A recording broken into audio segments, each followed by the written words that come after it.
Старуні. Тут така красота.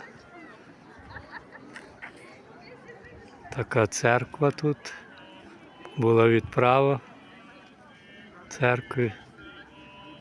Сьогодні неділя. Вирушили зробити невеличку екскурсію до Старуні, святого місця, Івано-Франківська область.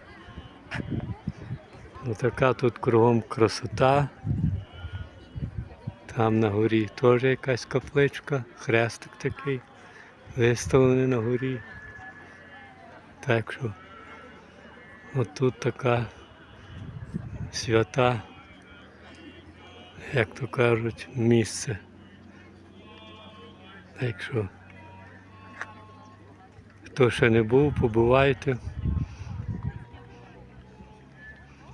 І всім миру, щастя, здоров'я, до нових зустрічей.